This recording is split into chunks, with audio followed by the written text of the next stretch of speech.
Yo, what's up? Kung sa mga panig kayo ng mundo naroon, sana po ay nasa mabuti kayong kalagayan. Ito nga po, share po natin to ah, mga punto de vista at kung paano sa lansanin dito ni Ka Eric, si Boy Content, si Paduana. Tama, panoorin po natin.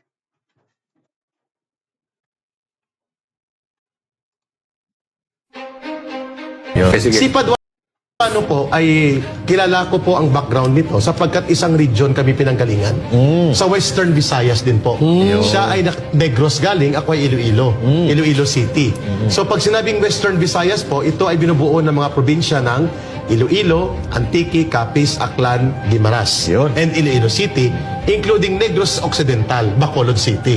Na ngayon ay Negros Island na region. Okay. Doon siya nanggaling. So, noong mga 1980s, hindi pa po ako NPA, hindi pa ako CPP, ang kanyang kakolektiba, ibig sabihin isang unit sila, naatasan sila na magsagawa ng urban operations. Ang tawag dyan ay partisan operation. Armed City Partisan. So, dineploy sila na may birahin silang target na pulis sa Paglaom Sports Complex sa Bacolod. So, ito yung mga early 80s, no? Papatayin nila. Naatasan siya na siyang bibira. So, team of 3 yata sila. May dalawang backup siyang birador. Birador pala. Oo. Nang bumunot siya ng kanyang 45, ayon sa kwento ng team na yon na naabutan ko sa Panay Island, na galing Negros, ang pangalan na gamit niya na noon ng sa RPA na siya Karapali Luwalhati. Kasi mahilig sa luwalhati. Yun? Itong birador na to. Itong nagpakilalang birador. Sino to ulit? Para alam nila. Si Boy Content Paduano. Si Calderong NPA. Ngayon, nang bumunot siya ng baril, lumingon yung pulis at bumunot ng... May baril din ng pulis. Sa sobrang tapang niya, nabitawan niyang 45. Sapagkat gusto niyang i-project na siya ay matapang. O siyang ginagamit nila Akop. Ewan ko kung bakit naniwala at believe si Akop sa kanya. Sapagkat gusto niyang ipalabas na siya ay matapang di prinsipyo. Pero sinipa yan ng CPP, NPA, and DEP sapagkat nagbabodyguard sa mga asyendero at mga politiko sa Negros. Ang isang naging bodyguard sila at bumuo ng kanyang party list at nagpinance dahil kalaban ng NPA noon sa Negros, si late Danding Cuangco. Now, ang abang lingkod party list niya ay pinanduhan nila Danding Cuangco at ng mga asyendero laban sa NPA. So, nang tinarget yan ng NPA si Paduano, nanalo sila noong 2013, I think. Hindi yan nagpapakita, nagtatago yan sa office ni Albi Benitez. Kahit na sa kongreso na siya, hindi siya Tumatago. Nagtatago kasi at that time, active pa ang order na birahin siya ng NPA. So alam ko kung anong background nito. Sayang. Ibig sabihin ngayon, magkakasama na sila ni Franz Castro, ni Raul Manuel at nila Arlene Rosas, posibleng sila ay nagkaroon ng tactical alliance kasama ang mga hilaw na komunista at mga impostor na aktivista. Yung common agenda nila, wasakin ang matapang at decisibong liderato ng mga Duterte. At duplikadi sila, lagaring hapon. May pundo na, may kita pa. At the same time, nakakapagpostura sila as if they are crusaders sa loob ng Kongreso. Well, in fact, hindi. Sila ang mga numero, kung may banateros, mayroong sabotaheros. Sila yun. Sila.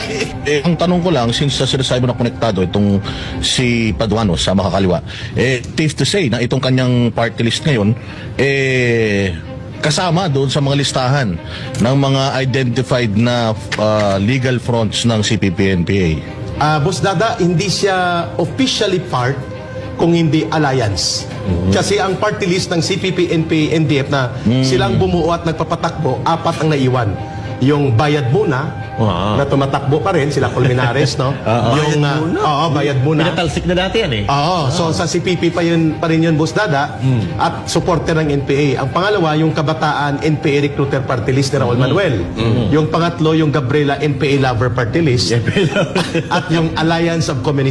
Ito po yung mga NPA, mga fronts ng NPA, yung mga binabanggit dito ni Ka Eric. Teachers. Yung ni kay Franz Castro. So saan doon ang abang lingkod ni Paduano sa tanong ni Boss Dada? Sige. Sila po ay extension ng alliances.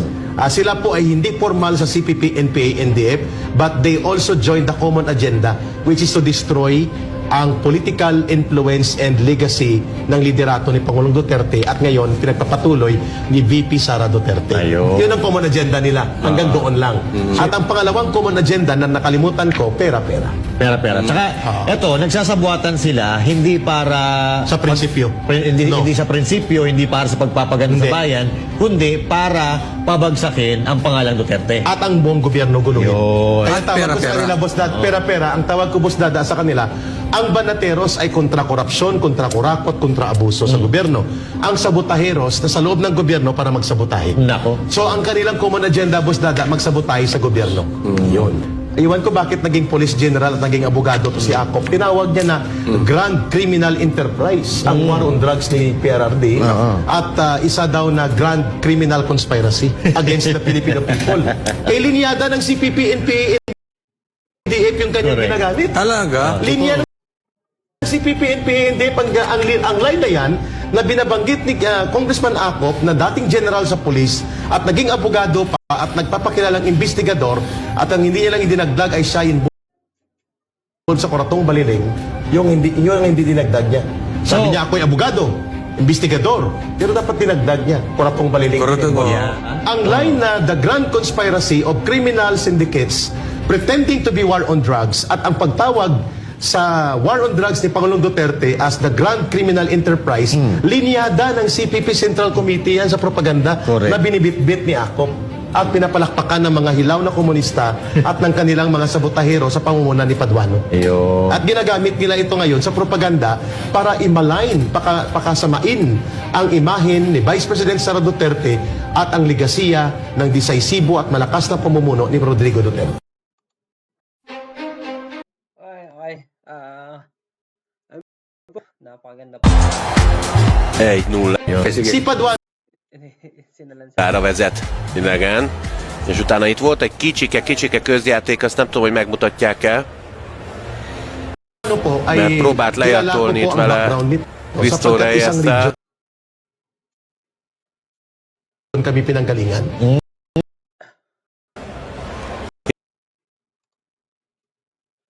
Okay. Hanggang dito na lang muna po to at kung saan mapanig kayo naman doon na sa mabuti kayong kalagayan.